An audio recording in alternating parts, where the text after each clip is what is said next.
After about a week's worth of work and what feels like forever, it's finally time to pull this thing off the jig. All right guys, so I got the jig all finished behind me. You guys saw that in the first video. Now we're finally on the frame. I made a list of all the pieces that I need to cut in order to actually get the main part of the frame set up on the jig, and then we could just lift it off the jig and then we won't need it anymore. So these are all the ones that we need to go ahead and cut. These don't need to be bent, so we're gonna go ahead and cut these out first.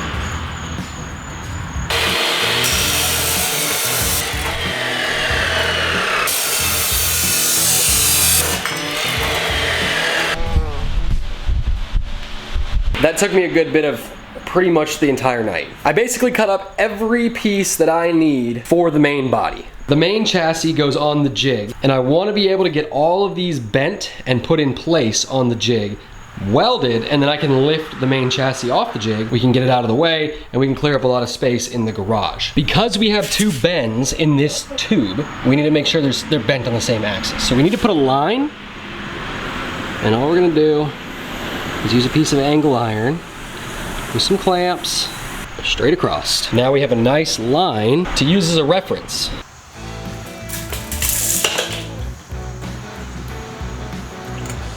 I'm actually gonna make a mark on the bender itself. And you wanna keep the same index. So we're gonna make a mark just like that. Set the gauge to 0. This is the degree gauge. All this does is tell us exactly where the bend is at. This bend needs to go to 59.2.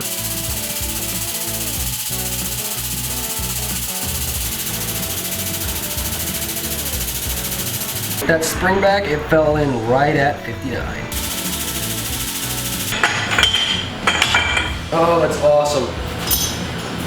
There's the moment of truth right there. Great looking bends. No real big flat spots, no wrinkles, no nothing. And this is why we index. Look at this.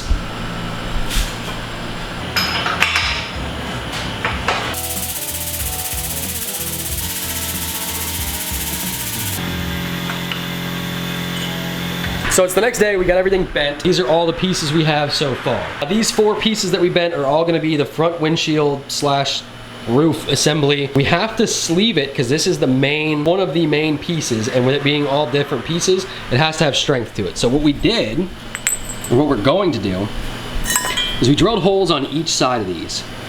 We're gonna put in this 1¼ inch piece, weld it, butt weld it through these holes on every single one, just to give it strength. Now we have these pieces back here, and this is gonna give it its shape. So that the windshield kind of has this like hooped up shape. This just sits right on top of these, just like that, and that is going to give us our template to be able to get this the right shape that we need.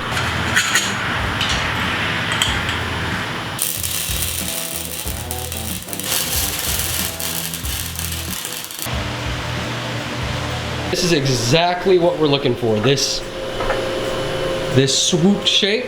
Everything is completely welded up. We have all the welds kind of ground down a little bit. All the butt welds are ground flat. Now we need to do what I've kind of been avoiding this entire time, and that's the main hoop.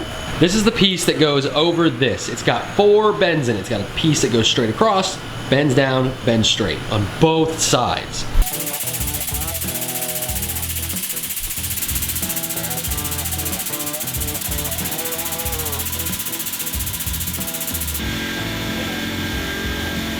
The main hoop came out better than I had hoped. This is awesome. Now we have the main front windshield, the main hoop. Those are the 2 biggest things we need to do. We need to do the 2 front floor pieces, the one that goes across here and across there, and then we can really start connecting things here and there. I think we're gonna go ahead and bend up C3 and C4. It's main floor right and main floor left. And then we're gonna get them down on the jig.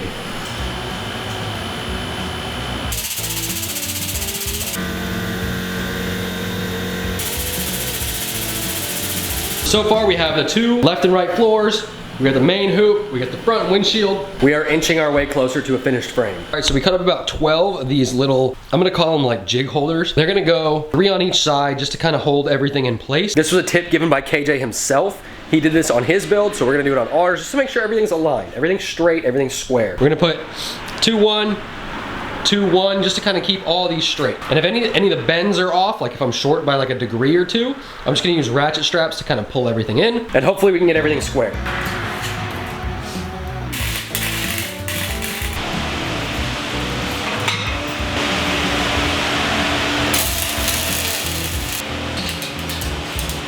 I do have everything just kind of, I did 1 bead on each side.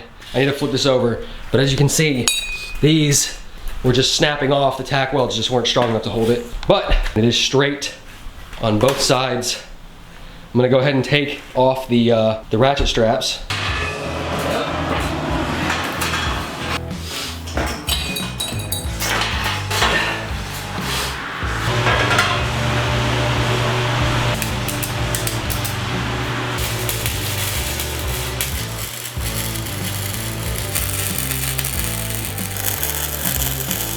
Now we can actually connect this main hoop, this.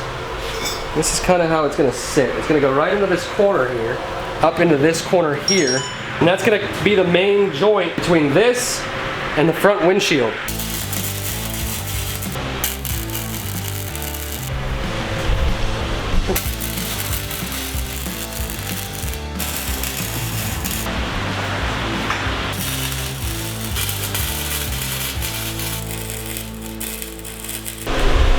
Ugh. We are this close. We're this close. The last thing we need to do is get these bad boys on. And all these do, they line up just like that. Bing bang. Get everything lined up. And then all we gotta do is put C40 right in between and we can pull this whole thing off the jig. We're so close.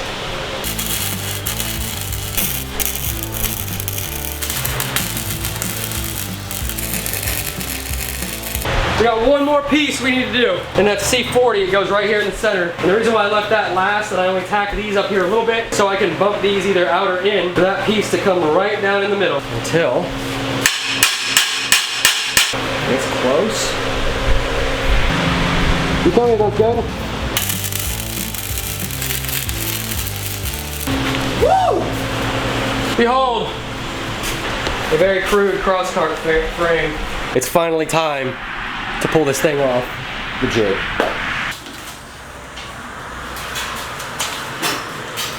Let's slide. Keep sliding.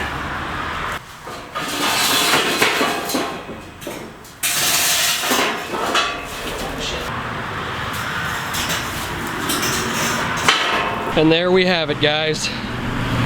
It is officially off the jig. But check that out. That thing's sweet. That's gonna do it for today's video, guys. I hope you enjoyed it. This is gonna start looking insane. So we need to get the rest of the cross members put on. Still really haven't decided what A-arms I'm gonna use yet. If you guys wanna continue to see this build series, just hit the subscribe button. I'll be posting as much as I can. This does take up a lot of time though. And I'll see you guys in the next video.